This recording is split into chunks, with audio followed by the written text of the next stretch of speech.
Ya, teman. Oke, Baik, siap. teman-teman, kita akan memulai pembelajaran kita. Ini sesi yang pertama. Kalau kemarin kita sesi perkenalan, kita sudah saling mengenal satu sama lain. Mudah-mudahan dengan sudah berkenalannya kita akan memudahkan kita bersilaturahmi, memudahkan kita untuk belajar dan sharing di pembelajaran kita di metodologi pelatihan kualifikasi 3 ini dengan SKKNI terbaru kita, SKKNI nomor 333 tahun 2020. Nah, saya mohon teman-teman kalau bisa sih on cam ya, gitu, untuk bukti bahwa teman-teman memang menghadiri pelatihan ini. Karena pelatihan ini kita akan memulai dengan pelatihan tatap muka seperti ini melalui online, tatap mukanya maya ya. Oke. Dan ini merupakan salah satu bukti atau portofolio nanti bahwa teman-teman memang hadir di pelatihan kali ini. Baik, seperti yang sudah kita bahas kemarin, bahwa di SKKNI 333 ini, kita ada 9 unit kompetensi yang dipelajari di kualifikasi 3. Ya, kita akan mengupas tuntas tentang dan membongkar semua nih tentang SKKNI 333 yang dipergunakan di kualifikasi 3 yang 9 unit kompetensi ini. Ada apa aja sih di kualifikasi 3 ini di SKKNI yang terbaru ini? Ini salah satunya adalah ini. Bisa tolong share screen Pak Dani?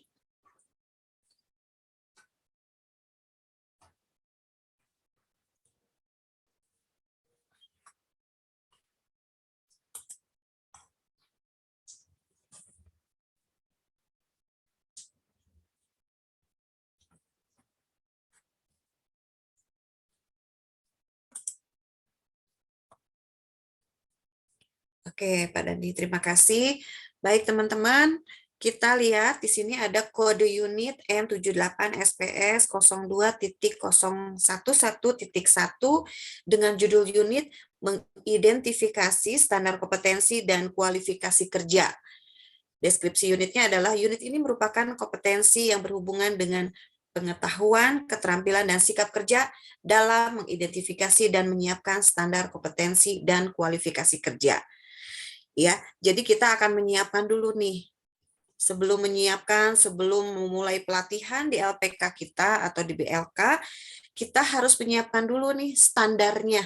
Kita akan pakai standar apa nih? Kalau boleh tahu nih teman-teman, yang teman-teman ketahui, standar yang biasa dipakai di LPK-nya atau di tempat teman-teman menggunakan standar apa nih?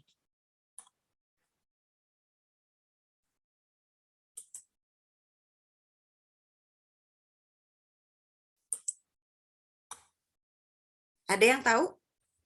Menggunakan standar apa? Standar kompetensinya? Ada yang tahu? Oke, ada yang berdasarkan SKKNI, terus ada yang berdasarkan apa lagi? Ayo, diingat-ingat lagi. Lupa ya. Ada yang berdasarkan SKKNI, ada yang berdasarkan apa? KKNI, terus apa lagi? Ada yang berdasarkan standar internasional ya, betul ya? Halo.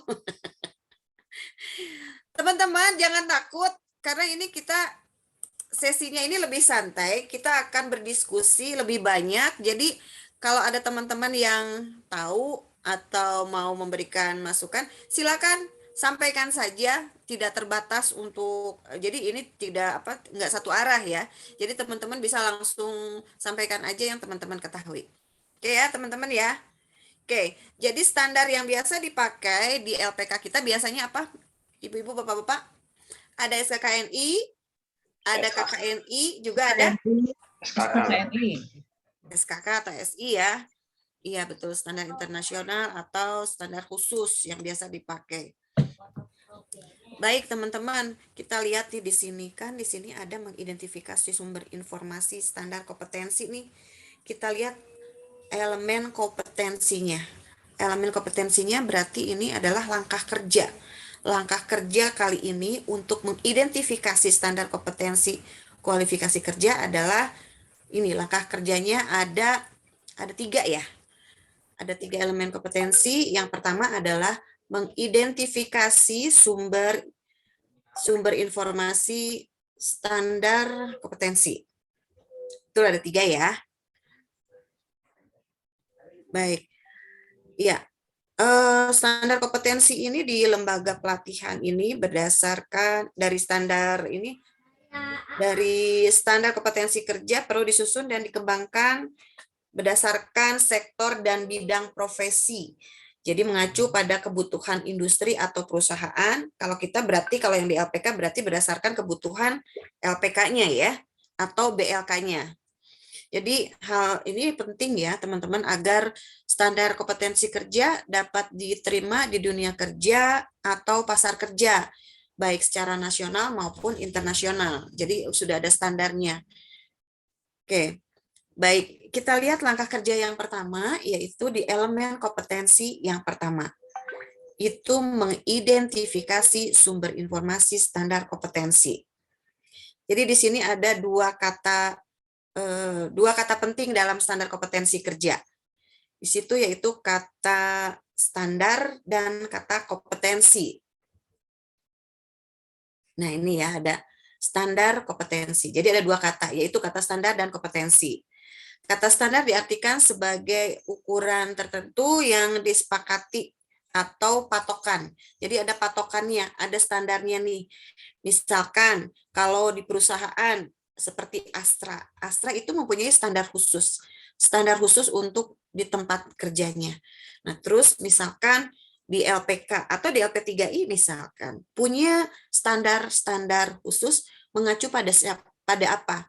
Apakah punya standar khusus di LP3I-nya atau mengikuti SKKNI atau KKNI, ya. Sedangkan kompetensi diartikan sebagai kemampuan untuk melakukan suatu pekerjaan.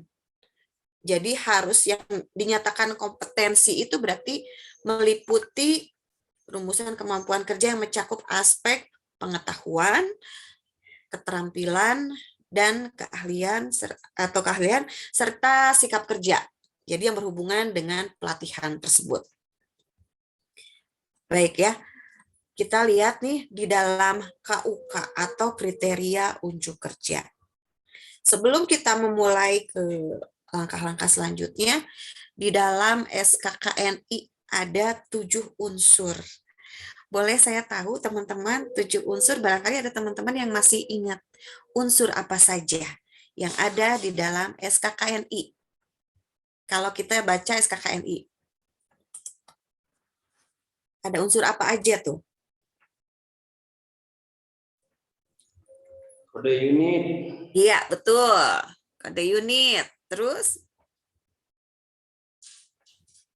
Apa Judul lagi? unit. Judul unit. Lanjut. Elemen kompetensi. Oke. Ada yang kelewat nggak, Pak? Kriteria unjuk kerja. Ada yang kelewat nggak, Pak? Unit kompetensi. Oh, deskripsi unit. Oke. Deskripsi unit, baru elemen kompetensi, kerja unjuk kerja. Oke. Mbak Reni melanjutin. Mbak Reni lanjutin. Sampai apa tadi? Kriteria unjuk kriteria kerja. unjuk kerja. KUK. Ada sektor, ada subsektor kalau nggak salah. Ada variabel. Oke. Sama. Judul, masih ingat? Masih ingat, Mbak Reni? Subbidang atau subjudul. Ya. Oke, kita ulang lagi ya. Oke, kalau saya dulu ngajarinnya kan begitu ya, Pak, Ya. Pak RD, Mbak Reni, judul, kaku, bepepepep. Jadi ku-nya adalah kode unit, Judul unit. ju-nya judul unit, deskripsi U-nya adalah deskripsi unit, elemen judul, kompetensi, elemen kompetensi, kriteria unjuk kerja, U-nya kriteria unjuk kerja, BP-nya variabel, batasan variabel, PP-nya adalah Panduan penilaian. penilaian. Ya, jadi teman-teman harus ingat itu. Jadi kalau saya selalu mengingatkan kepada teman-teman instruktur ini kujudu kakuk bepop. Misalkan teman-teman punya cara yang lain untuk menyingkatnya atau punya cara yang lain untuk mengingatnya, mangga silahkan. Kalau saya sih kayaknya lebih enak itu. Kujudu kakuk bepop gitu. Saya Jadi, makmum. Iya, pakai jadi juga. kode unit, judul unit, deskripsi unit gitu. Jadi lebih gampang untuk menghafalnya. Oke ya, siap. Nah, kalau yang disebut tadi sama Mas Aji, sama Kang Aji itu ada sektor. Nah, itu adalah penomoran atau pengkodean ya, Kang Aji ya. Oke, di dalam SKKNI itu kan ada penomoran, pengkodean. Nomornya berdasarkan apa? Nanti kita akan pelajari. Baik. Cara mengidentifikasi sumber informasi standar kompetensi tadi yaitu salah satunya adalah dengan memperoleh dokumen standar kompetensi terkini sesuai kebutuhan dari sumber yang terpercaya. Nah, standar kompetensi dari sumber yang terpercaya. Sumber yang terpercayanya apa? Kita bisa mendapatkan, oke deh saya mau LPK saya mau menerapkan standar dari SKKNI. Nah, sumbernya dari mana? SKKNI itu kita bisa dapatkan dari mana? Ada yang tahu? Download. Oke, download. Betul, download. Tapi downloadnya dari mana? Kemnaker.go.id. Yes, betul. Dari kemnaker.co.id. Jadi merupakan, apa tadi? Merupakan sumber yang terpercaya ya. Sumber yang terpercaya. Kan di sini judulnya katanya dokumen standar kompetensi terkini sesuai kebutuhan diperoleh dari sumber yang terpercaya. Sumber yang terpercayanya apa? Yaitu berarti kita bisa ambil atau bisa download dari kemnaker.co.id. Oke ya, skkni.co.id. skkni.kemnaker.co.id. Jadi di situ kita bisa cari nih standar-standar yang akan dipergunakan di LPK nanti. Oke. Kementerian Ketenagakerjaan dalam pengembangan SKKNI ini memiliki peran dan fungsinya tentunya untuk membina dan pengembangan teknis dalam SKKNI secara nasional ya. Baik, untuk verifikasi juga. Nah, oke. Jadi sudah jelas ya, sudah tahu ya teman-teman. Nanti jangan sampai saya mau cari standar nih tapi nggak tahu nih sumbernya dari mana. Jadi bisa diperoleh dari website Kementerian Ketenagakerjaan di skkni.kemnaker.co.id. Oke, jadi teman-teman tinggal klik aja nanti di situ keluar tuh SKKNI. Silakan cari sesuai dengan bidang atau kompetensi yang akan dilatih di tempat atau di LPK teman-teman semuanya. Lalu setelah kita download nih dari sumber yang terpercaya, lalu kita melangkah ke yang nomor 1.2. Jenis-jenis standar kompetensi diidentifikasi berdasarkan kebutuhan pelatihan. Nah, jadi setelah teman-teman punya nih SKKNI dari kemnaker.co.id tadi, lalu diidentifikasi nih, dipilih jenis-jenisnya sesuai dengan kebutuhan pelatihan. Oke ya. Jadi tadi karena kita di LPK di Kementerian Ketenagakerjaan, jadi standarnya ini ditetapkan di Permenaker Trans nomor 8 tahun 2014 tentang pedoman penyelenggaraan pelatihan berbasis kompetensi. Jadi PBK ya. Nah, kita tidak akan membuat program pelatihan karena kalau membuat program pelatihan itu ada di level 4. Ya, di level 3 ini kita hanya mengidentifikasi dan melakukan pengajaran, ya. Oke, jadi standar kompetensi tadi berdasarkan Permenaker Trans 8 tahun 2014 itu tadi ada SKKNI, ada standar khusus dan standar internasional. Oke, standar SKKNI ini mencakup aspek pengetahuan, keterampilan, dan sikap kerja yang berhubungan dengan pelatihan dan sesuai dengan peraturan perundang-undangan. Kalau standar internasional yang seperti apa? Ya, standar kompetensi kerja yang dikembangkan berdasarkan standar yang digunakan secara internasional. ya. Misalkan ISO gitu ya. Kalau misalkan di bidang-bidang yang lain itu ada ISO-nya. Kalau di bidang kecantikan itu berarti kayak si Desco itu punya standar internasional. Nah, kalau standar khusus seperti yang saya sampaikan tadi, misalkan di perusahaan-perusahaan yang mempunyai standar khusus seperti misalkan di Astra, di Honda, atau misalkan di bank, misalkan ada standar-standar khusus yang mereka punya untuk dilakukan pelatihan kepada pesertanya. Baik, selanjutnya yaitu 1.3. Struktur standar kompetensi diidentifikasi sesuai aturan yang berlaku. Jadi kita mengidentifikasi pekerjaan kita selanjutnya adalah sebagai instruktur nih, mengidentifikasi struktur standar kompetensi sesuai aturan yang berlaku. Nah, seperti yang tadi disampaikan di awal, di dalam SKKNI tadi ada 7 apa tadi? 7 unsur. Ada 7 unsur ya. Ada struktur unit kompetensi. Di dalamnya ada yang tadi kujudu, ekaku, kayak seperti itu ya. Nah, di dalam kode unit ada berjumlah ada 12 angka. Punten Pak Dani, coba kita geser ke atas Pak Dani. Kita lihat nomornya. Nah, ini. Di dalam kode unit ini ada nomor kan? Ada N, ada 78, SPS. Nah, ini ya. Ada yang tahu ini nomor apa nih? Kode unit ini kok ada sih nomor ini? Ini dicarinya dari mana? Didapatnya dari mana?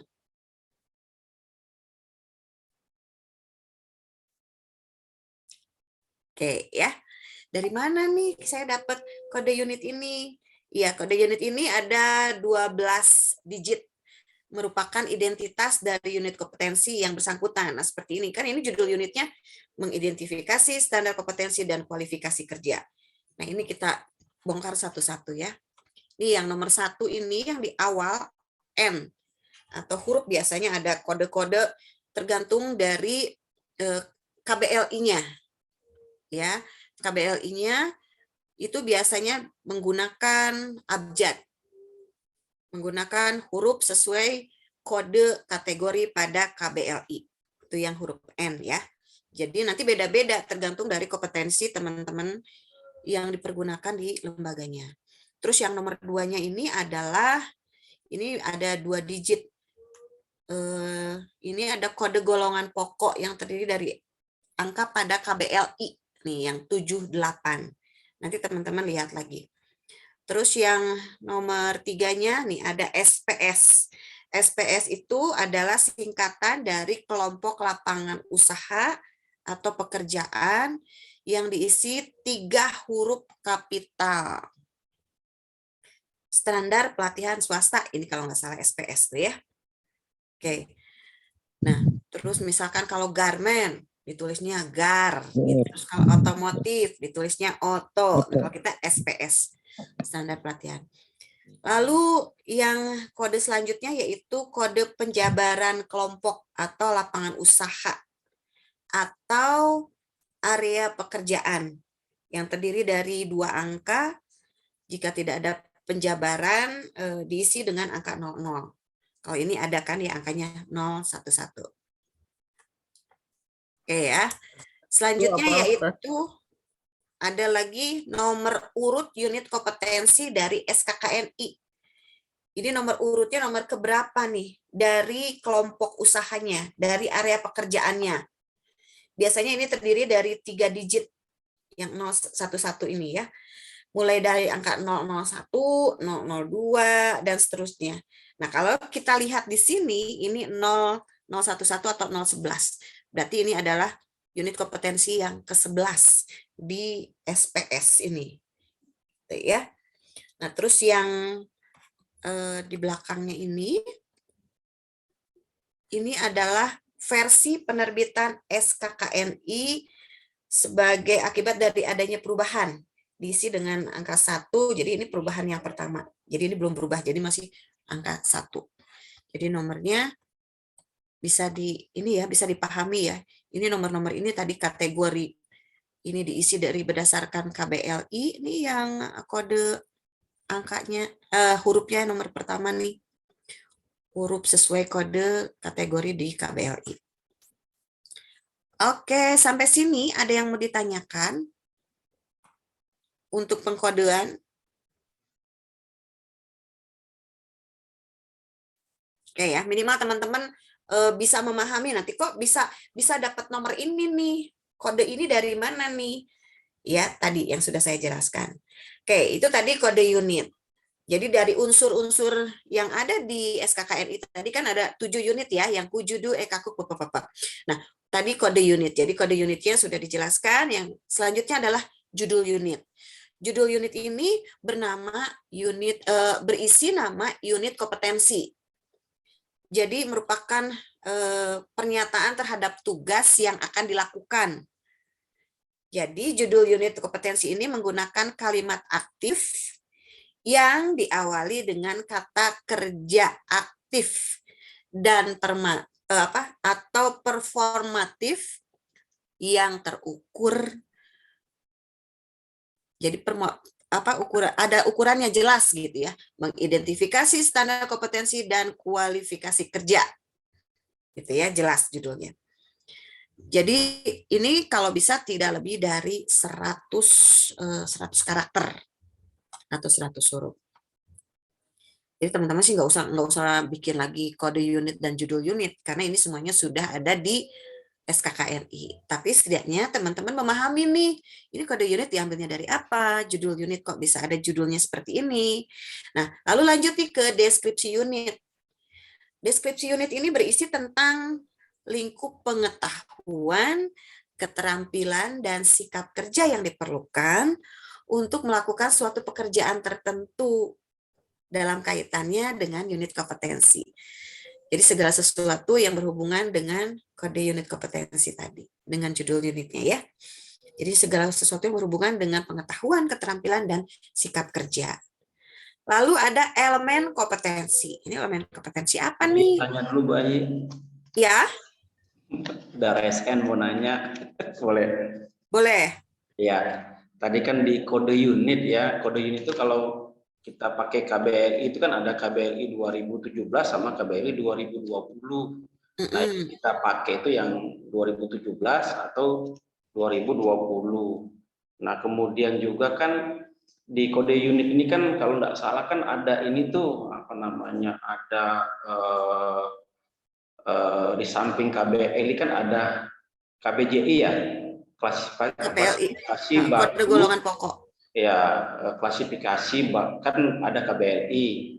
Kemudian ada selain KBLI itu kan ada KBJI ya kalau salah ya, atau saya lupa tuh, KBJI klasifikasi lingkup jabatan itu apakah juga ada di sini gitu, klasifikasi baku jabatan Indonesia. Jadi ada KBRI dan ada KBJI.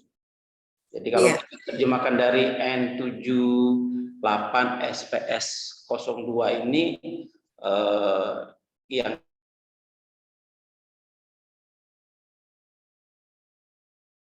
ini kita pakainya yang KBLI, Pak. Kita pakainya yang kode golongan pokok dari KBLI. Sesuai dengan kode huruf yang ada pada KBLI. Gitu. Ini jadi berdasarkan SKKNI-nya, jadi bukan berdasarkan tadi apa Pak? KBJI ya, jabatan. Iya, ini berdasarkan KBLI-nya. Ya. Terus gitu ya Pak. Kita pakai yang 2017 atau 2020 ya? 2020 Pak. Kita udah pakai yang 2020. Sudah pakai 2020 ya? Yes.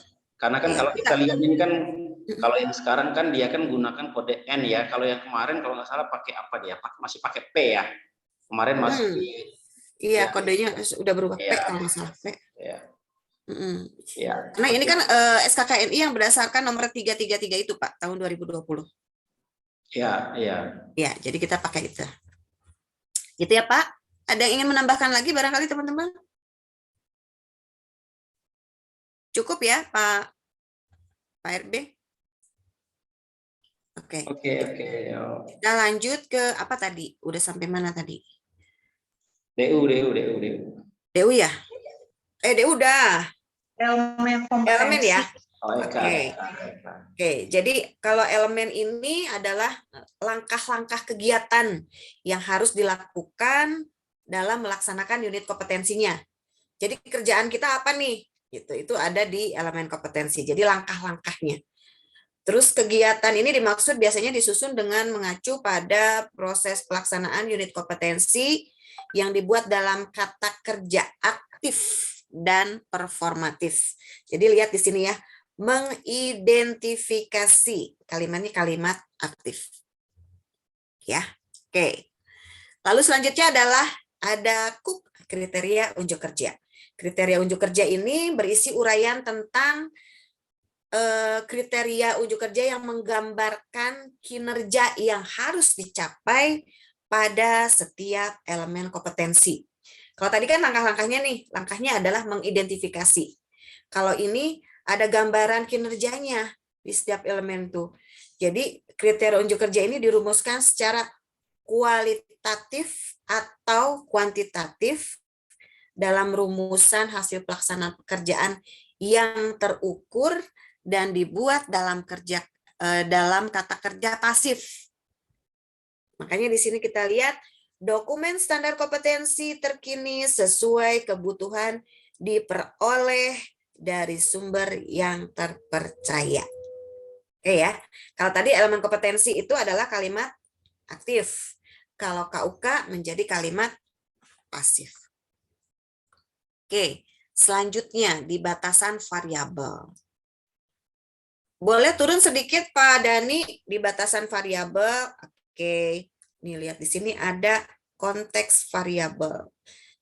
Konteks variabel ini berisi penjelasan kontekstual dari unit kompetensi untuk dapat dilaksanakan dengan kondisi lingkungan kerja yang diperlukan. Atau kalau kita berarti pelatihan yang diperlukan. Jadi berisi konteksnya ini dengan kondisi lingkungan kerja atau kondisi pelatihan. Jadi ini berisi juga penjelasan-penjelasan yang bersifat teknis biasanya. Kita lihat di sini nih konteks variabel. Unit ini merupakan kompetensi yang berhubungan dengan pengetahuan, keterampilan, dan sikap kerja dalam mengidentifikasi standar kompetensi dan kualifikasi kerja. Ya, jadi ada konteksnya. Lalu terus di situ ada peralatan dan perlengkapan. Jadi teman-teman nanti bisa lihat nih peralatan dan perlengkapan yang dibutuhkan dalam satu unit kompetensi itu apa aja. Bisa dilihat di batasan variabel. Jadi ini berisi peralatan yang diperlukan seperti alat, bahan, atau fasilitas dan materi yang digunakan sesuai dengan persyaratan yang harus dipenuhi untuk melaksanakan unit kompetensinya. Paham ya teman-teman ya? Nah, terus di sini juga ada peraturan yang diperlukan. Peraturan yang diperlukan di sini ada standar kompetensi kerja atau SKKNI sesuai dengan sektor dan bidangnya.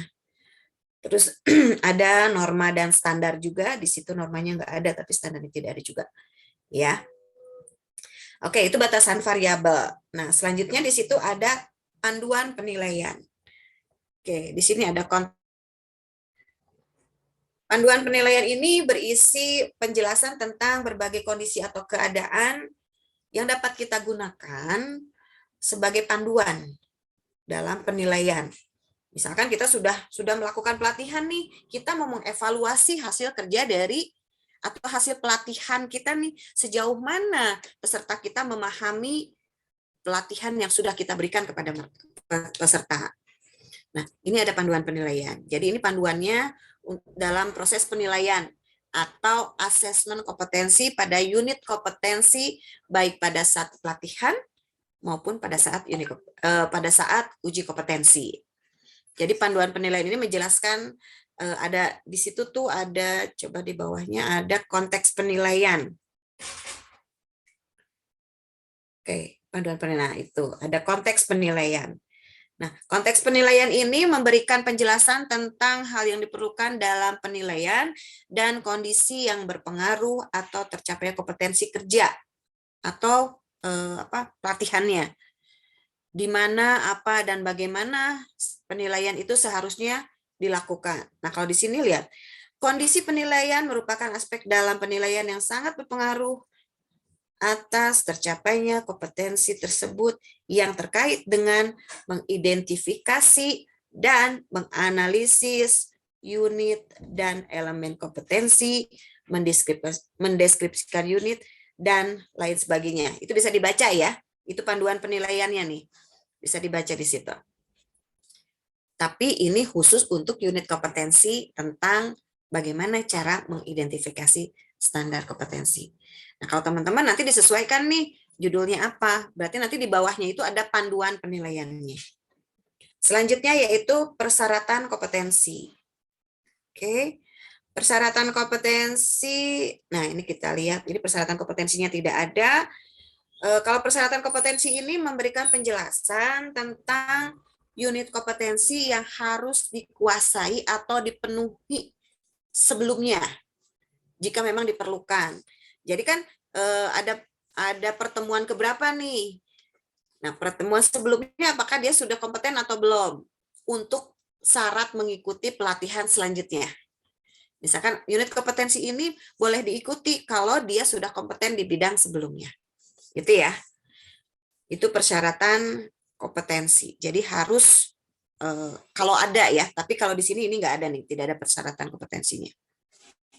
Lalu pengetahuan dan keterampilan yang diperlukan.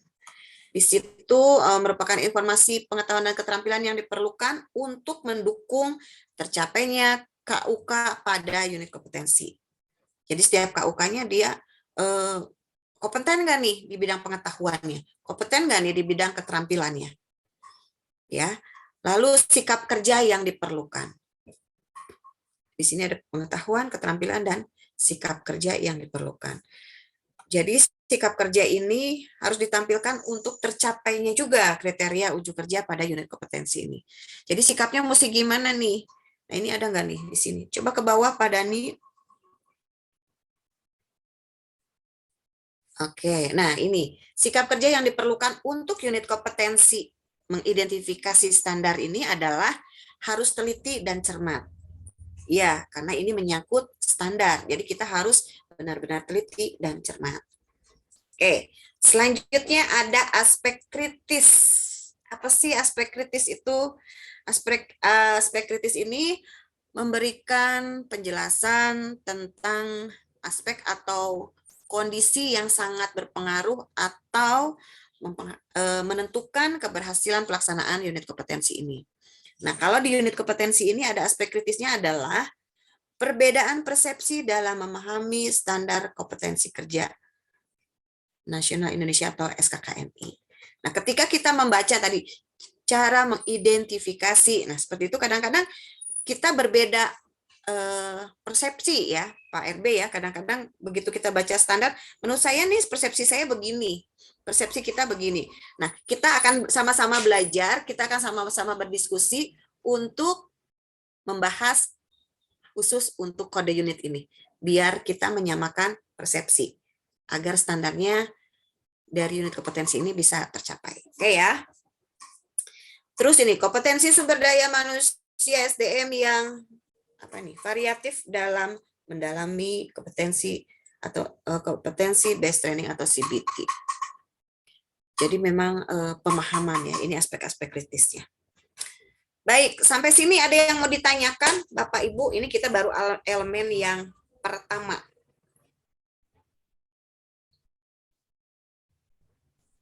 Ya, elemen yang pertama tadi kita sudah mengidentifikasi, sudah tahu nih sumbernya, lalu kita sudah tahu jenis-jenis yang akan kita terapkan nanti di bidang kita masing-masing. Terus struktur standar kompetensinya di apa tadi? Diidentifikasi sesuai dengan aturan yang berlaku atau aturan yang berlaku yang dipakai di lembaganya masing-masing. Oke ya, paham Ibu-ibu, Bapak-bapak, teman-teman semua di elemen kompetensi yang pertama ini? Langkah-langkah kerjanya paham ya? Oke. Izin bertanya. Oke, Mbak, enggak, silakan. Ini yang 1.2 yang tadi jenis-jenis standar kompetensi diidentifikasi berdasarkan kebutuhan pelatihan. Maksudnya kalau diimplementasikan ke saya kan sertifikasi teknis saya kan kesekretariatan ya. Nah, berarti gimana tuh? Maksudnya berarti standar kompetensi yang dibutuhkan untuk pelatihan kesekretariatan tuh apa aja gitu atau bagaimana? Iya, betul. Jadi gini, tadi kan kita udah punya nih standar kompetensinya. SKKNI yang secara utuhnya kita sudah punya. Nah, terus disesuaikan dengan standar kompetensi yang dibutuhkan oleh pelatihan Ibu. Misalkan Ibu pelatihannya tadi apa? Kesekretariatan, tapi kalau di download adanya administrasi perkantoran, tapi mendekati gitu ya? Nah, berarti kalau misalkan memang mendekati, berarti nanti Ibu harus punya standar khusus. Standar khusus dari LP3I atau dari LPK-nya misalkan. Jadi untuk mengikuti standar kompetensinya, Ibu mengikuti dari SKKNI, menggunakan SKKNI, tapi kan Ibu punya standar khusus nih untuk kesekretariatannya. Gitu. Jadi nanti bisa ditambahkan sebagai kompetensi khusus, standar khusus. Nah, standar khususnya itu kita nyarinya di mana? Itu bisa bikin dari perusahaan sendiri, Bu. Oh, iya. Jadi perusahaan sendiri bisa membuat standar-standarnya. Ini standar perusahaan, misalkan masing-masing perusahaan kan punya standarnya nih, punya SOP-nya. Standar yang utamanya misalkan SKKNI. Atau misalkan bisa dilihat dari KKNI.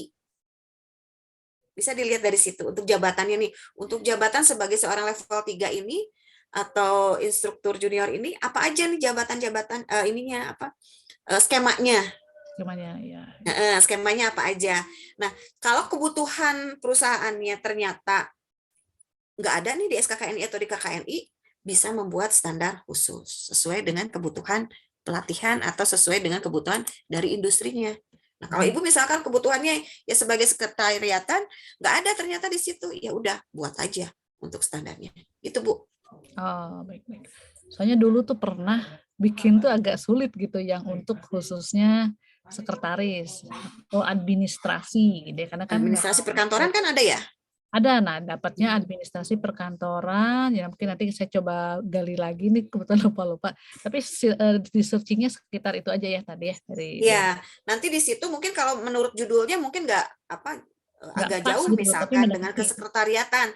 Tapi Ibu nanti bisa lihat nih di elemen kompetensinya di KUK-nya ada nggak? Biasanya ada, Bu, yang berhubungan dengan kesekretariatan. Ya, baik.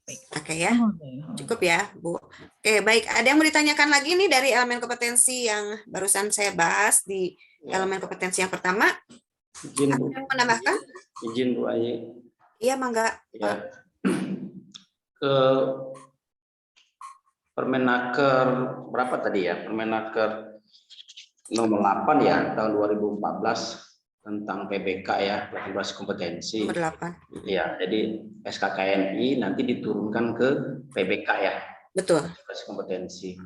Nah, kalau saya pernah ngebaca tuh pedoman membuat PBK yang tahun 2020 itu yang dipakai ya. Kalau kita ini kan EK ya, elemen kompetensi, kemudian langsung KUK. Nah, kalau yang terbaru itu setelah EK itu dia ini kalau nggak salah capaian unit kompetensi, kemudian di kolom berikutnya itu kriteria capaian. Nah, gimana tuh kita mengimplementasikan? Sementara kalau ini kan ini kan jelas ya EK, KUK gitu kan. Jadi kayak kita pelatihan tempo hari ya, tinggal bikin PPK kan tinggal cari di KUK-nya. Nah, sementara di PPK yang baru itu dia bukan KUK tapi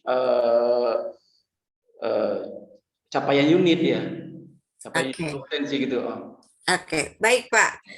Baik Bapak, mesti saya jelaskan dulu di sini bahwa kita di sini adalah pembelajaran atau pelatihan atau review ya tentang pembelajaran kita di level 3. Jadi pembelajaran kita adalah lebih ke pembuatan bukan pembuatan program Pak, atau bukan pembuatan program berbasis kompetensi atau PBK. Gitu. Itu nanti akan didapat di level 4. Kalau Bapak di level 4, Bapak akan mempelajari itu semua. Bagaimana cara capaiannya apa segala macam itu akan dibahas. Tapi untuk di level 3 ini saja Pak. kita akan bahas ini karena ruang lingkupnya kita lebih kecil. Ruang lingkupnya kita ada di dalam kelas. Ya, paham Bu Ayi, sepenuhnya paham. Kita dari kemarin pun saya paham, kalau ini level 3 saya paham. Cuma saya bilang, saya nanya nih, kalau di sekarang ini kan ada kriteria untuk kerja. Nah, sementara implementasi itu berbeda di capaian. Nah, bagaimana kita mensikapinya kan begitu. Jadi saya paham. Memang itu mungkin levelnya beda, tapi maksud saya ini kan ada kaitannya nih. Kita kan masih bahas KUK nih kan. Ya. Sementara di sisi lain implementasinya itu menjadi capaian kan gitu. Itu yang mau saya katakan. Ya, saya kira ini kan diskusi dalam artian ya bukan berarti lompat ke berikutnya, bukan. Iya. Ya, masih dalam tahap ini juga gitu. Ya. Saya coba bantu nambahkan ya Bu. Boleh, silakan Pak. Ya, jadi memang betul Pak, di dalam PBK itu memang ada form terkait dengan tadi Pak ya, capaian kompetensi Pak ya, seperti itu. Itu kalau nggak salah itu pengganti silabus ya, seperti itu. Tapi di dalam di kompetensi ini itu nanti bentuknya adalah matriks.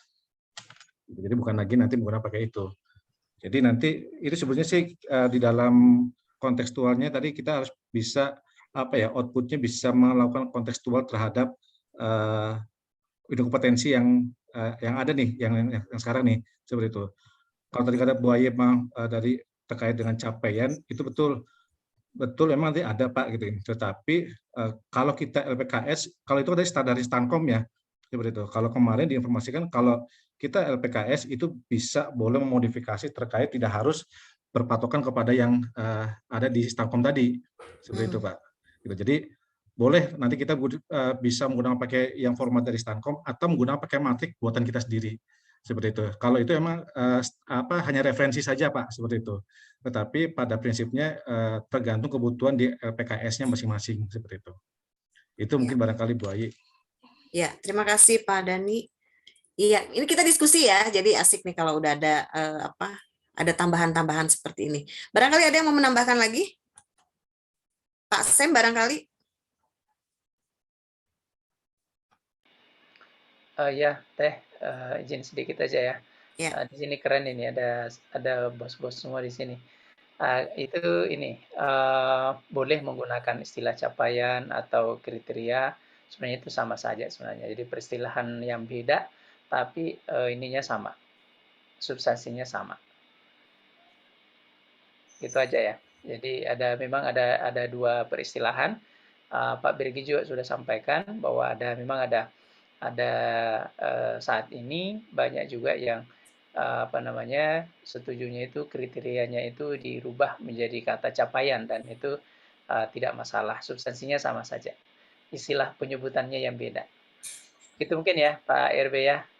Ya, karena kan saya cuma melihatnya di PBK ya, di PBK yang baru ya, pedoman yang tahun 2020. Kalau yang sebelumnya memang kita betul pakai kayak gini ya. Nah, di 2020 itu memang agak kita harus mengubah. Padahal kita sudah hafal yang ini gitu ya, sudah hafal yang ini. Tahu harus merubah ke sana. Nah, ketika kita turunkan itu jadi bingung gitu. Jadi kalau itu sebagai opsi, saya kira ya angkat saja gitu lah. Jadi kita bisa pakai. Karena kalau pakai cook ini kan waktu kemarin belajarnya pakai cook ini, jadi betul gitu. Nah, kalau ini kan sudah di luar kepala ya. Ya, ketika berubah ke 2020 tuh, wah ini kayak iya, sudah enak nyebutnya Kujudo Eko Kriuk BP kalau saya biasanya. Iya. Ya, saya lanjut ya. Jadinya ya. Lanjut. Oke, udah ya, sepakat ya Pak RB. Baik, jadi ini intinya masih sama aja, hanya berbeda istilah ya. Oke, capaian sama kriteria unjuk kerja. Terima kasih masukannya Pak Dani, Pak Sem, juga Pak RB. Baik, kita lanjut ke elemen kompetensi yang kedua nih. Elemen kompetensi yang kedua yaitu mengidentifikasi kerangka kualifikasi nasional Indonesia. Oke, jadi KKNI, kita pakainya KKNI. Nah, maka kerjanya apa? Yang pertama yaitu 21 ini, dokumen KKNI terkini diperoleh dari sumber yang terpercaya. Oke, sumber yang terpercayanya dari mana nih? Gitu. Sama tadi juga kita bisa nyari di website Kementerian Ketenagakerjaan, yaitu kkni.kemnaker.go.id. Jadi bisa dicari di situ ya.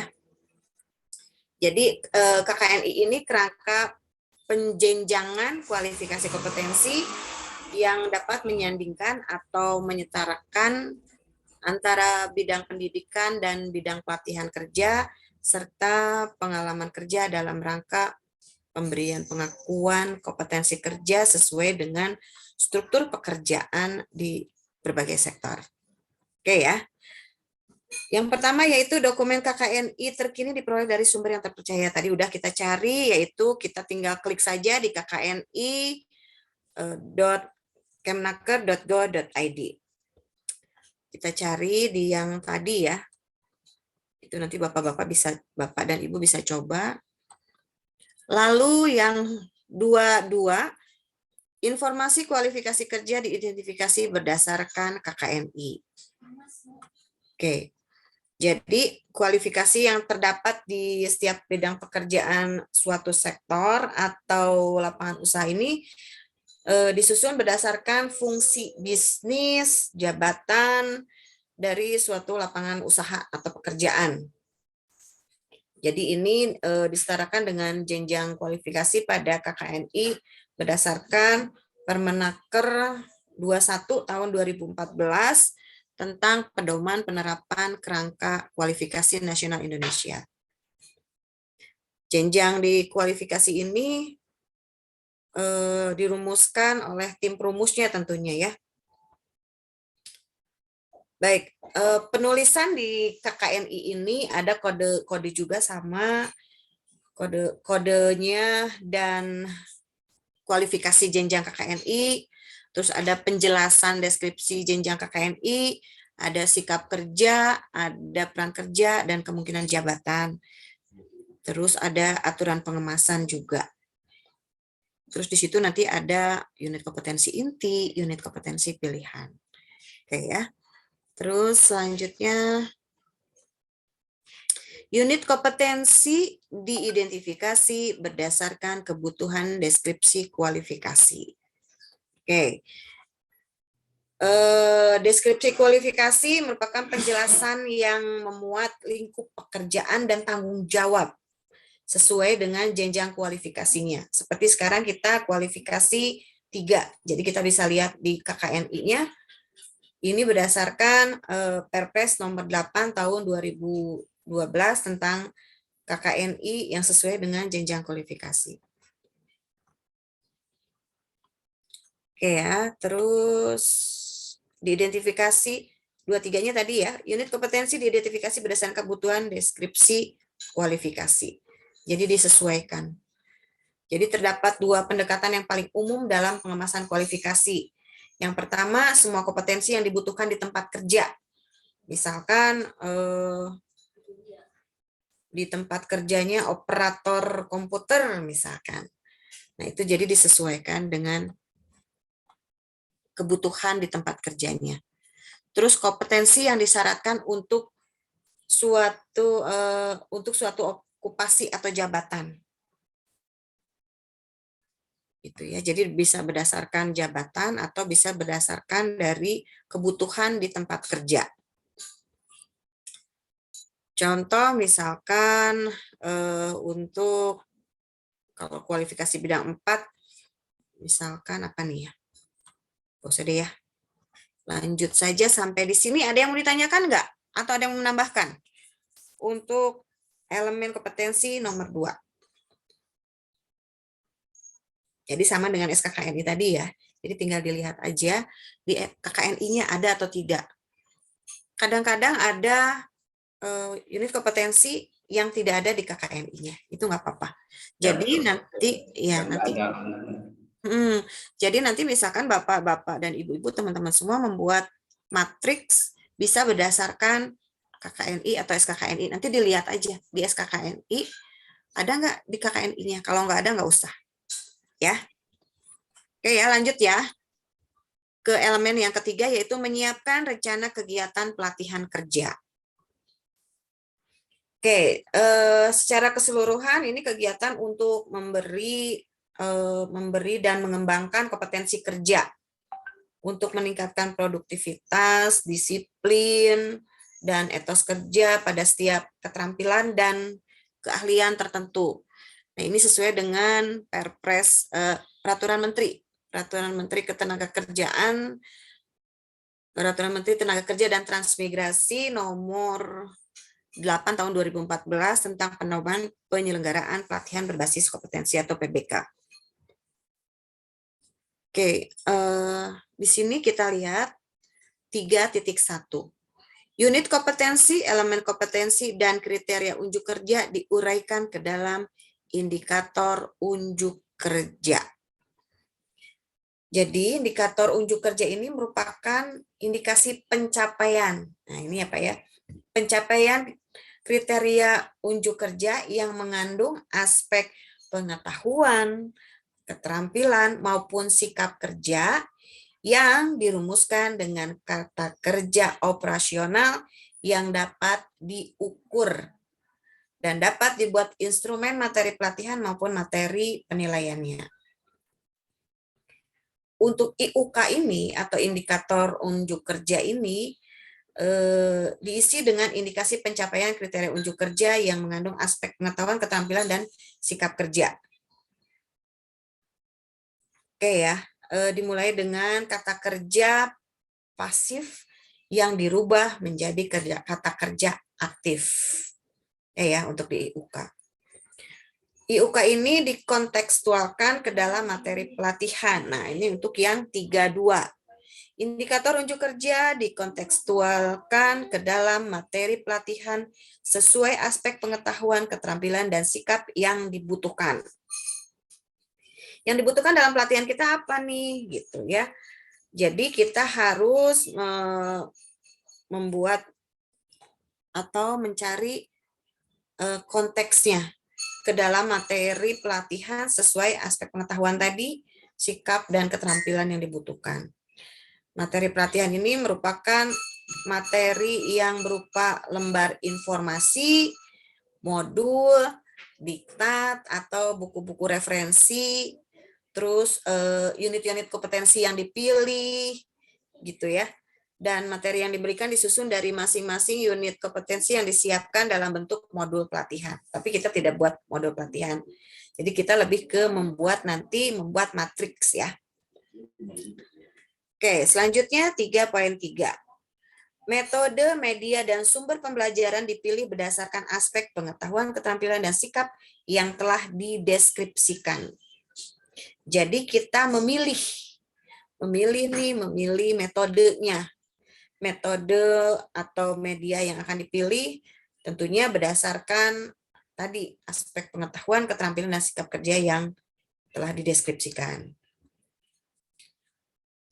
Metode pelatihan adalah teknik cara yang dikuasai oleh instruktur untuk menyajikan materi pelatihan kepada peserta pelatihan, baik secara individu maupun kelompok, agar materi yang disampaikan dapat diserap, dipahami, dan dimanfaatkan oleh peserta pelatihan dengan baik.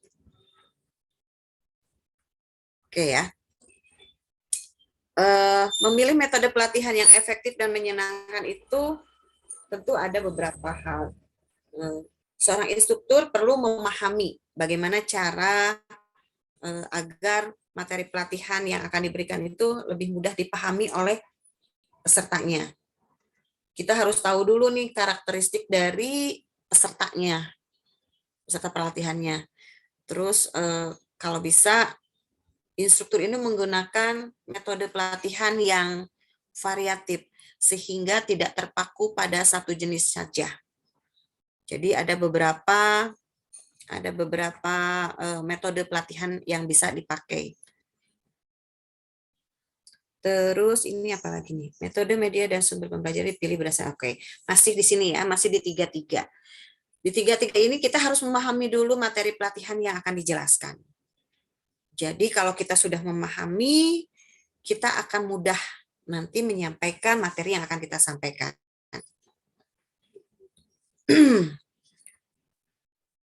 Oke, jadi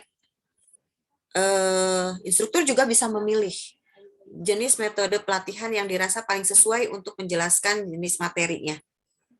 Untuk meningkatkan kreativitas. Jadi perlu dicari ya metode pelatihan yang cocok, yang sesuai dengan karakteristik tadi pesertanya. Terus tentukan dulu tujuan pembelajarannya. Jadi kita selain memahami materi yang akan kita sampaikan, kita juga harus menentukan dulu apa nih tujuannya. Tujuan dalam pelatihan ini apa? Tujuan pembelajaran ini apa? Ya. Jadi untuk mengetahuinya kita harus tahu dulu tujuannya agar kita bisa mencapai pencapaian dari pelatihan ini bisa tercapai. Jadi tujuannya harus jelas dulu nih untuk penguasaan soft skill, misalkan dibutuhkan kegiatan-kegiatan apa misalkan gitu ya. Jadi harus ditentukan dulu tujuannya. Tujuan dari pelatihan ini adalah agar peserta dapat bla bla bla seperti itu ya. Nanti akan dipelajari bagaimana cara membuat tujuan pelatihan atau tujuan pembelajaran. Terus juga tadi kita harus memahami karakteristik dari peserta pelatihan. Misalkan ada kelebihan dan kekurangan dari peserta tadi. Terus mengetahui minat dan bakat dari peserta tadi. Ya, makanya kalau misalkan ada yang mendapatkan program kan suka ada seleksi awal dari usianya, dari tingkatan pendidikannya.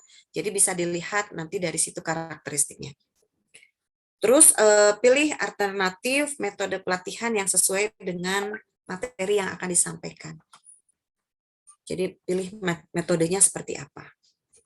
Dalam satu kali pertemuan bisa kita terapkan beberapa metode pelatihan. Misalkan setelah memberikan gambaran umum tentang suatu materi, bisa misalkan metode presentasi. Terus selanjutnya bisa dengan memberikan peragaan atau demonstrasi. Dan terus peserta juga boleh melakukan percobaan secara mandiri di rumah atau metode eksperimen, atau bisa dilakukan dengan berkelompok atau diskusi. Ya, jadi banyak metode-metode yang bisa diterapkan dalam satu kali pertemuan. Nah, terus juga kita harus memperhatikan juga dari respon peserta pelatihan. Ketika kita melakukan pembelajaran, kita harus lihat responnya seperti apa. Adakah respon yang baik? Jadi kita harus memberikan umpan yang baik kepada mereka agar proses belajar mengajar bisa berjalan. Setelah itu lakukan evaluasi. Jadi apakah tujuan pelatihan ini sudah tercapai atau tidak? Jadi instruktur perlu memberikan evaluasi atau penilaian. Jadi di sini kita bisa mengetahui apakah proses belajar mengajarnya sudah berjalan efektif atau belum. Baik ya, selanjutnya yaitu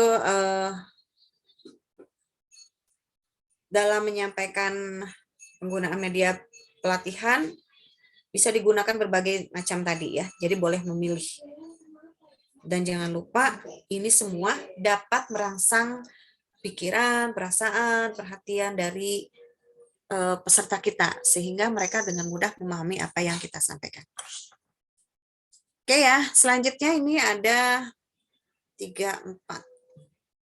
Rencana kegiatan disusun dalam bentuk matriks pelatihan kerja. Oke, tadi masih metode ya?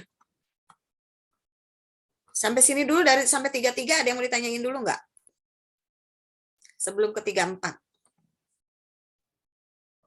Punten Teh Ayi. Ya.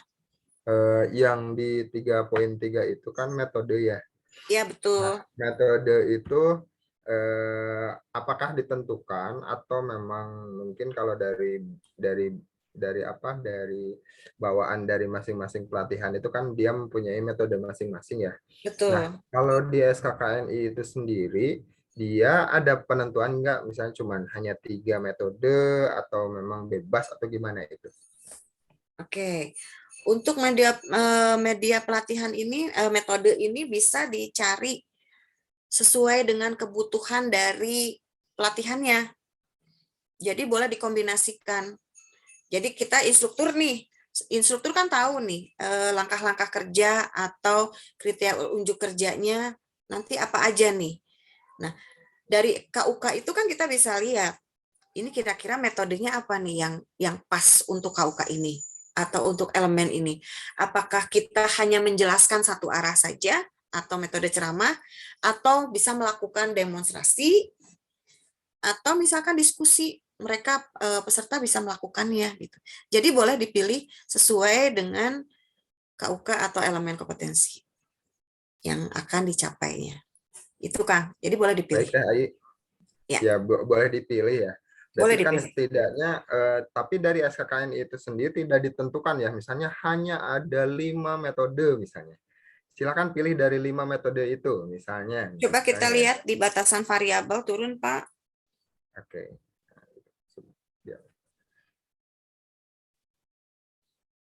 Oke, di sini ada tadi media itu di mana sih, di bawah ya lagi, di bawah coba Pak.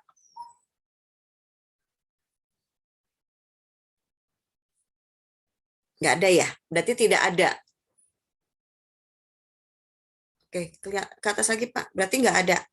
Berarti tidak ada media yang harus atau yang ditetapkan oleh SKKNI ini. Jadi kita boleh memilih sesuai dengan kondisi dan tujuan dari pelatihannya. Itu ya, Kang. Oke, nuhun Teh. Sami-sami. Jelas, nuhun pisan. Oke, sami-sami. Oke ya. Selanjutnya ada yang mau ditanyakan lagi? Saya baik. Silakan. Jadi kan misalnya kalau saya sering mengalami nih peserta tuh kalau secara teoritis dia udah jago, tapi tinggal prakteknya saja. Berarti nanti saya bisa tinggal pakai metodenya role play misalnya atau misalnya simulasi gitu ya? Iya. Bisa nanti misalkan role play atau misalkan demonstrasi atau ke praktek kan? Langsung praktek. Karena kalau di LPK ini kan lebih banyaknya praktek ya, 20% atau 30%. Maksimal tuh sekarang 25% praktek, sisanya adalah salah. 20 sampai 30% itu adalah teori, sisanya adalah untuk praktek. Maksudnya seperti itu. Jadi bisa dilakukan dengan metode-metode sesuai dengan materinya ya Teh. Misalkan dia karena prakteknya teorinya jago, itu kan hanya 20% saja. Atau 30% saja. Jadi kita arahkan nanti untuk dia yang melakukan praktek-praktek kerjanya langsung atau praktek pelatihannya langsung. Bisa role play, bisa kita kan sudah mendemonstrasikan, dia suruh mencoba. Gitu Teh. Oke, ada lagi yang mau ditanyakan?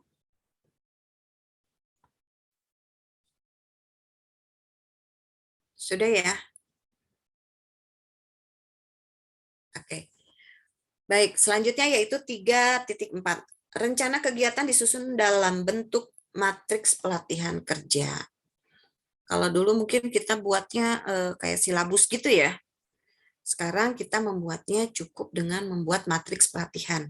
Karena di dalam matriks pelatihan itu ada mencakup elemen kompetensi, kriteria unjuk kerja, indikator unjuk kerja, terus materi pelatihan, ada medianya, ada peralatan, bahan, dan sumber belajarnya. Jadi ketika kita mau belajar nih, ketika kita mau memberikan pembelajaran, kita sudah ada matriksnya. Kita sudah tahu nih, elemen yang akan kita sampaikan apa. Materinya apa saja. Terus nanti kita mau menggunakan media apa. Terus peralatan dan bahan yang akan kita pergunakan pada saat nanti kita pelatihan apa. Gitu. Terus dan sumbernya ini dari mana nih? Gitu. Sumber belajarnya dari mana? Dari internet kah? Atau dari buku-buku modul-modul misalkan gitu ya. Sampai sini ada yang mau ditanyakan? Teman-teman? Ya, satu lagi. Berarti dari metrik pelatihan ini nanti kita buatnya hanya satu KUK atau satu elemen? Satu unit. Satu unit berarti. Ya. Oke. Berarti dalam satu unit kan ada beberapa elemen berarti ya, kita bikinnya betul elemen berarti ya. Oke. Ya. Oke ya. Izin Teh Ai untuk Iya. untuk materi pelatihan kerja itu berikut dengan capaiannya nggak, Bu? Jadi nanti di dalamnya kita ada formnya, nanti teman-teman bisa lihat, tapi jangan terpaku pada formnya ya. Teman-teman bisa membuat formnya. Jadi asiknya di SKKNI yang 33 ini kita diperbolehkan untuk membuat form sendiri. Tapi ini ada contoh formnya, boleh di-share Pak? Jadi di situ ada elemen kompetensinya, ada KUK-nya, ada indikator unjuk kerjanya, ada materi pelatihannya apa aja, terus medianya juga apa. Itu di GCR udah di-share deh, nanti teman-teman bisa lihat di situ di GCR formnya. Sudah ada, Bu. Di GCR sudah ada, tinggal dilihat.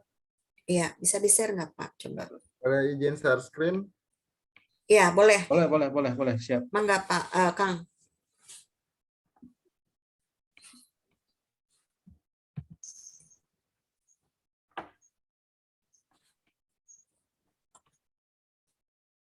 Belum dikasih izin ya? Pak izinkan dong.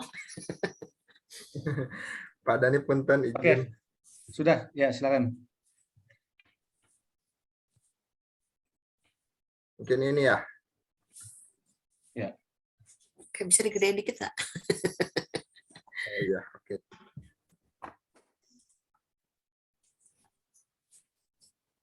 Nah, ini. Ya, udah kelihatan. Oke, di situ kan ada judul unit kompetensi. Judulnya apa nih, Kang Aji? Unit kompetensinya apa? Desain grafis. Desain grafis berarti kalau saya ambil. Berarti judul unit kompetensinya apa tuh di situ? Membuat apa? Saya belum buka SKKN-nya ya, tapi tadi udah sempat bikin sih. Oke, jadi judul unit kompetensinya apa nih? Ditulis di sini. Nanti elemen kompetensinya yang pertama itu apa? Terus nanti KUK-nya, KUK ke-1 isinya apa, diisikan di situ. Terus jangan lupa indikator unjuk kerja. Ada contohnya nggak, Pak Dani? Yang sudah diisi. Oh, saya belum ngisi. Pak Dani mungkin? Di itu, di apa namanya? Di GCR. Tugas ada, di GCR udah ada.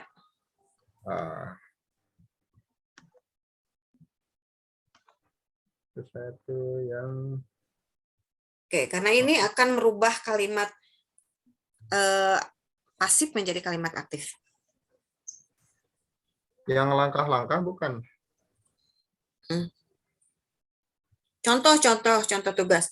Jadi di sini ada indikator unjuk kerjanya, ada 3 aspek ya. Aspek apa? Pengetahuan, keterampilan, dan sikap. Ini kali ya? Contoh materi pelatihan kerja ya? Nah, ini ya? Ya. Sudah terlihat? Masih yang tadi nih. Oke, bentar. Kedap. Ini ya.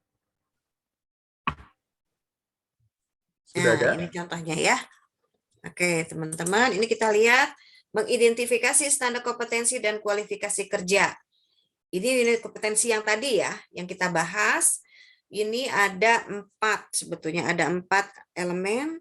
Nah, ini elemen yang pertama yaitu mengidentifikasi sumber informasi standar kompetensi. 3 ya, 3 elemen. Nah, elemen yang pertama yaitu mengidentifikasi, terus kriteria unjuk kerjanya, dokumen standar kompetensi terkini sesuai kebutuhan diperoleh dari sumber yang terpercaya. IUK-nya berarti untuk pengetahuan. Jadi kita menjelaskan tentang apa nih?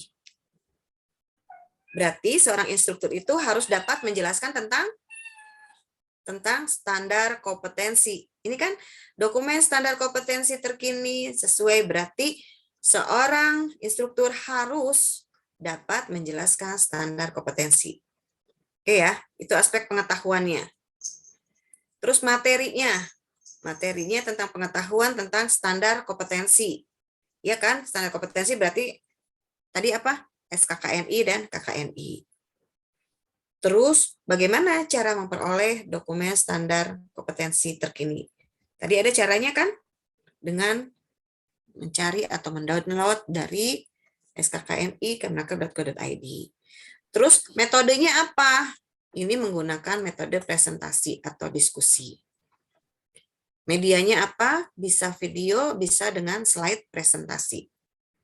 Saya tidak menggunakan slide presentasi ya teman-teman di sini karena kita lebih banyak diskusi tentang bagaimana membaca standarnya, membaca SKKNI-nya.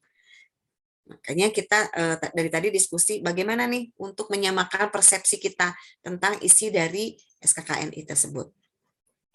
Oke, terus bahannya berarti SKKNI, terus kita butuh kertas, butuh ya, ATK dan baterai kalau kita menjelaskan kepada di kelas. Terus peralatannya apa? Laptop, komputer, LCD proyektor. Sumber belajarnya dari mana? Ya kita sebagai instruktur, terus ada pedoman PBK-nya, ada modulnya, terus ada juga dari internet. Lalu untuk aspek keterampilannya. Nah ini, aspek keterampilannya di sini menggunakan kata mampu. Oh iya, untuk pengetahuan, kalau di yang sebelum-sebelumnya itu kita kopas ya, Bapak Ibu, kita kopas dari KUK-nya. Makanya dari awal tuh dari dulu siapa yang bisa berhasil kopas berarti bakalan kompeten di level 3, betul ya? Jadi kita kopas-kopas aja dari SKKNI yang sudah ada. Nah kalau sekarang kita bisa mengembangkan. Jadi aspek pengetahuannya tidak langsung kopas langsung dari KUK-nya, tapi kita bisa mengembangkan. Nah di sini ada 2 pengetahuan. Jadi bagaimana cara menjelaskan standar kompetensi dan menjelaskan cara memperoleh dokumen standar standar kompetensi tersebut. Gitu. Kalau dulu kan kita kopas aja nih dari sini seret, pindahin aja, tinggal merubah aja kalimat pasif menjadi kalimat aktif. Betul gitu ya? Nah, kalau sekarang enggak. Silakan. Ada berapa nih kira-kira pengetahuan yang bisa kita sampaikan pada saat kita mengajar nanti? Nah, kalau ini kan kita bisa menjelaskan tentang standar kompetensi. Jadi ilmu yang dibutuhkan apa, materi yang dibutuhkan ya tentang standar kompetensi atau SKKNI.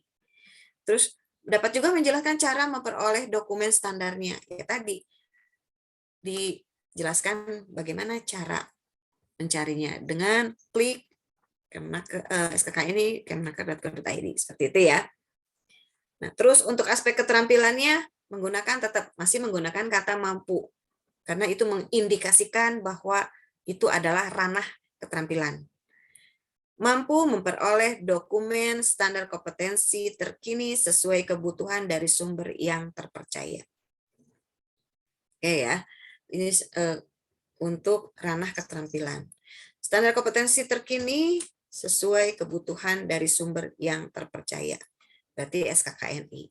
Sesuai dengan materi atau kompetensi yang akan dibahas. Terus ini sikapnya apa nih? Nah, sikapnya kan bisa dilihat tadi ya di batasan variabel. Ada di situ sikap yang harus dimiliki pada saat kita melakukan kegiatan ini, yaitu tepat dan benar. Ini sikap kerjanya berarti dipindahkan di sini tepat dan benar. Oke ya. Sampai sini ada yang mau ditanyakan teman-teman? Saya izin Bu Ai. Silakan Pak RB. Iya, hanya mohon penjelasan penekanan saja. Tadi kalau tidak salah Bu Ai sampaikan bahwa untuk di materi khususnya pengetahuan itu kan bisa lebih dari beberapa ini ya, beberapa pertanyaan gitu ya, beberapa. Nah, tapi sementara kalau kita lihat di contoh ini, dia kan untuk IUP-nya sendiri kan dapat menjelaskan standar kompetensi ya. Kemudian yang IUP yang kedua kan dapat menjelaskan cara memperoleh dokumen standar kompetensi. Sehingga kalau itu diturunkan di pengetahuan tetap 2 gitu. Standar kompetensi, kemudian cara memperoleh dokumen standar kompetensi. Tinggal kita menghilangkan kata dapat, mampu dan harus itu. Jadi di sini 2. Tadi kan kalau nggak salah kan, kalau saya nggak salah simak tadi Bu Ayi bilang bisa lebih dari 2 gitu. Berarti kalau bisa lebih dari 2 berarti yang satunya berarti kita ini ya. Bisa lebih dari 1 atau 2 gitu Pak.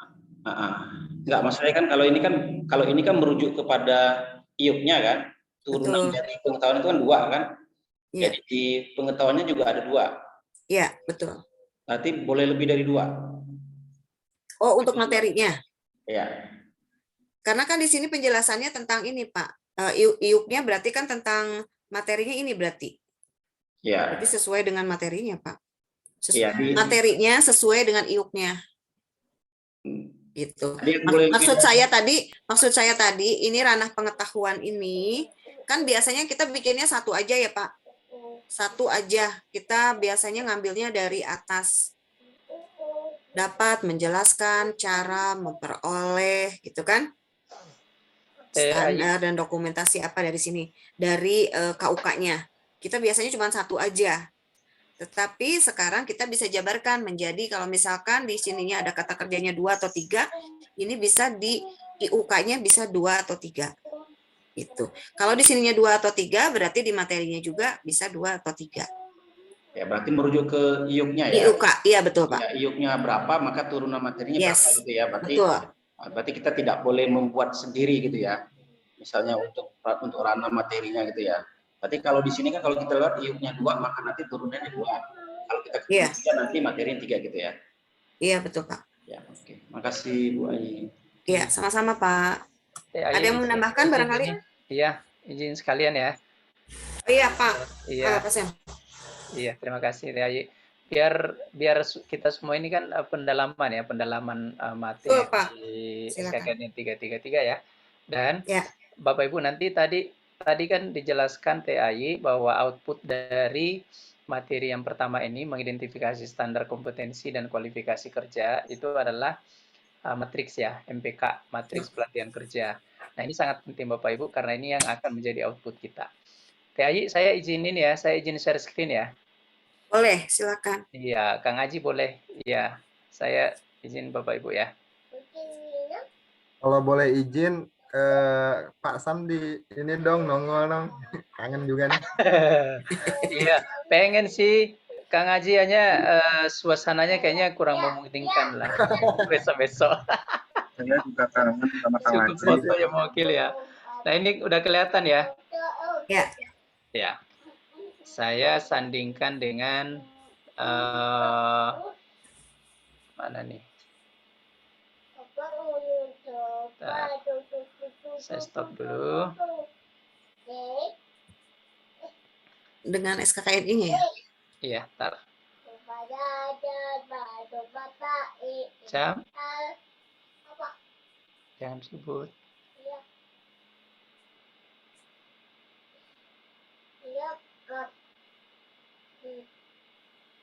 Sudah kelihatan ya? Ada. Oke. Iya, jadi tadi Teh Ayi sudah sampaikan bahwa kalau dulu itu kita langsung copy paste ya.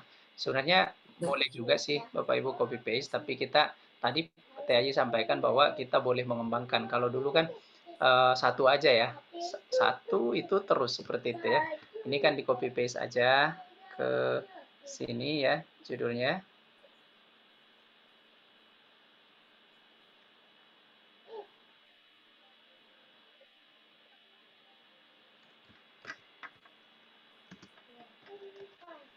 Oke, kemudian elemennya tadi yang ini.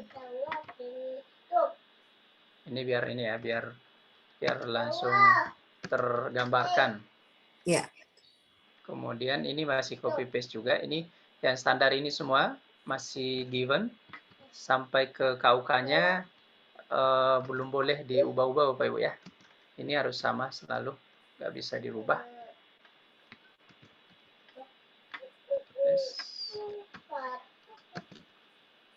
Diperoleh.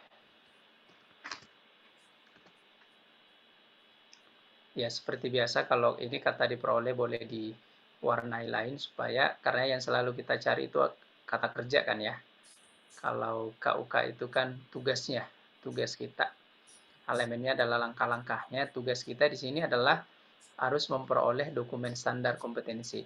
Ini Bapak Ibu kita lihat.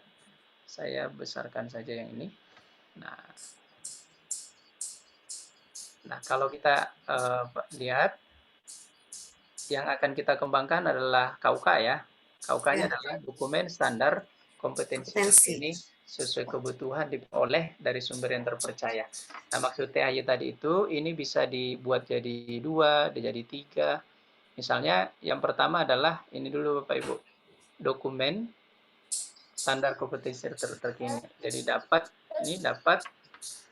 ciri dari pengetahuan itu menjelaskan, misalkan ya, menjelaskan standar kompetensi. Dokumen standar kompetensi terkini. Nah, ini dapat menjelaskan dokumen standar kompetensi terkini. Jadi nanti kita yang dimaksud nanti materinya di sini adalah nanti SKKNI misalkan. Kemudian di sini juga dapat, ini bisa diambil keseluruhan Bapak Ibu.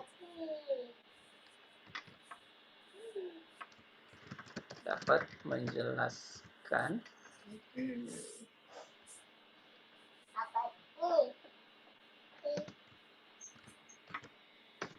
ya, ini tadi saya langsung paste dari sini ya. Nah, sama seperti biasa, kata kerjanya diambil, diperoleh, di-cut saja, ditaruh paling depan di sini. Jadi dapat menjelaskan, karena di sini nanti menjadi kata kerja aktif, maka ditambahkan kata cara memperoleh ya. Ini jadi huruf kecil. Dapat menjelaskan cara memperoleh dokumen standar. Nah, ini boleh. Nah, tadi Pak RB menyampaikan bisa enggak menjadi 3? Boleh Bapak Ibu. Misalnya kita mau spesifik di sini lagi. Sumber yang terpercaya. Ini. Oke, dapat menjelaskan sumber yang terpercaya. Kayak gitu Bapak Ibu ya. Nah, ini yang dimaksud dengan boleh dikembangkan menjadi 3, tapi tidak kemana-mana. Fokusnya semua dari KUK-nya Bapak Ibu. Nah, jadi semua yang kita yang kita anggap penting untuk disampaikan pada saat membuat materinya itu bisa dibuat seperti ini. Sehingga untuk materi yang pertama kita bisa ambil ini dokumen, kemudian ini cara, kemudian ini. Nah, kayak gini Bapak Ibu ya. Jadi ada banyak pilihan. Tapi minimalnya sama dengan yang kemarin-kemarin Bapak Ibu. Minimalnya ini. Ya. Minimalnya ini. Jadi Bapak Ibu kalau membuat tugas matriksnya, minimal harus memuat yang utuh. Ya. Yang utuh ini sama seperti dulu. Tapi kalau mau membuat lebih berkembang, boleh silahkan Bapak Ibu. Seperti ini caranya. Itu ya. Nah, kalau tadi itu saya lihat di contoh, mampu, ini kan tinggal ngambil aja dari sini. Ini. Mampu memperoleh. Ya. Mampu memperoleh. Karena dia keterampilan, sehingga tidak pakai lagi menjelaskan. Karena kalau menjelaskan itu adalah pekerjaan teori, sementara ini adalah praktek Bapak Ibu. Memperoleh. Nah, kemudian di materinya, karena ini keterampilan, masih ngambil aja yang memperoleh ini Bapak Ibu ya. Untuk menggambarkan bahwa peserta kita itu akan memperoleh dokumen di sini. Mengerjakan sesuatu secara keterampilan, praktek Bapak Ibu. Dan seterusnya ya. Nah, kemudian yang sikap kerja ini, Bapak Ibu juga sudah paham bahwa itu diambilnya dari standar ya. Standar bagian sikap kerjanya. Nih. Ya, di panduan penilaian, poin 4 tentang sikap kerja yang diperlukan Bapak Ibu. Diambil dari standar ya. Kemudian, sekalian ya TAY ya. Iya, silakan. Ya, nanti metodenya Bapak Ibu boleh, tadi TAY sudah menyampaikan bahwa Bapak Ibu sekali pertemuan boleh menentukan beberapa metode. Misalnya tadi ada diskusi, apa dulu pertama, ceramah bergambar misalkan ya, atau presentasi. Lalu ada diskusi misalkan. Medianya Bapak Ibu tentukan pada saat kita melakukan presentasi berarti butuh slide ya. Slide dan seterusnya ini gampang Bapak Ibu, ini dilengkapi saja. Yang saya mau tegaskan di sini tentang bahan dan alat ya. Bahan dan alat ini sebenarnya sudah ada juga di standar Bapak Ibu. Di bagian poin 2 ya, poin 2 pada batasan variabel. Nah ini poin 2 pada batasan variabel sudah ada peralatan dan perlengkapan. Jadi peralatan itu adalah alat, kemudian perlengkapan itu adalah bahan Bapak Ibu. Nah, ini standar ini maksudnya adalah minimum requirement Bapak Ibu. Jadi persyaratan minimal Bapak Ibu wajib mengambil yang ada di sini, di standar wajib diambil karena ini adalah standarnya. Tetapi boleh menambahkan Bapak Ibu ya, boleh menambahkan silakan. Seberapa banyak tambahannya disesuaikan dengan kebutuhan. Tapi dari standar tidak boleh dikurangi Bapak Ibu. Jadi itu penekanannya di bahan dan alat. Karena namanya standar sudah ditetapkan minimalnya sehingga Bapak Ibu ngambilnya di sesuai standar untuk bahan dan alat. Boleh ditambah sesuai dengan kebutuhan. Iya, gitu saja TAY yang ingin saya tambahkan. Dilanjutkan. Terima kasih. Boleh dibuka lagi tadi Pak Sam? Boleh. Ya. Yang matriks yang ini ya Excel ya? Iya, yang matriksnya. Ya. Oke. Nah, tadi kan pertanyaannya dari Pak RB itu di aspek pengetahuan ini nih. Pada saat di IUK ini kan ada 3 nih, Pak saya bikin 3. Nah, untuk di materi apakah harus sama sesuai 3 atau bisa misalkan ada ini kan judulnya bisa ada sub-subnya misalkan gitu. Jadi lebih dari 3. Apakah itu boleh? Iya, jadi kalau untuk materinya Bapak Ibu dibuat saja sama.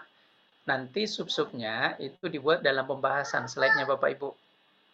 Oke. Jadi di slide boleh nanti berkembang. Ini kan pasti berkembang ya. Tapi kalau untuk judul-judul materinya diambil dari fokusnya dari IUK Bapak Ibu ya.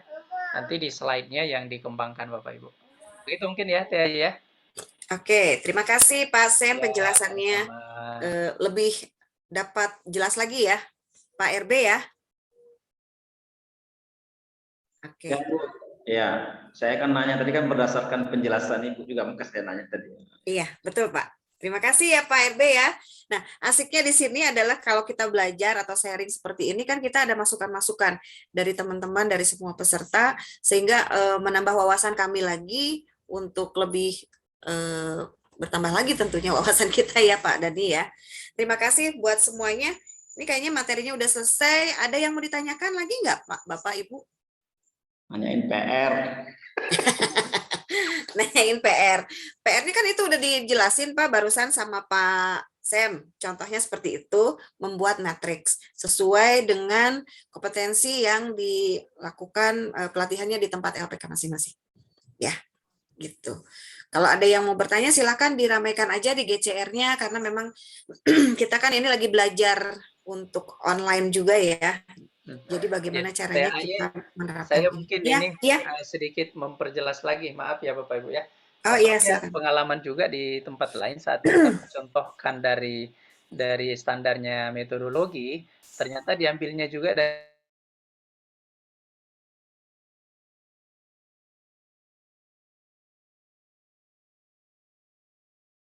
jadi silakan nanti Bapak Ibu sesuai dengan teknisnya kayak tadi Kang Aji ngambil dari standar desain grafis ya dan lain teman-teman yang lain juga boleh mengambil dari teknisnya.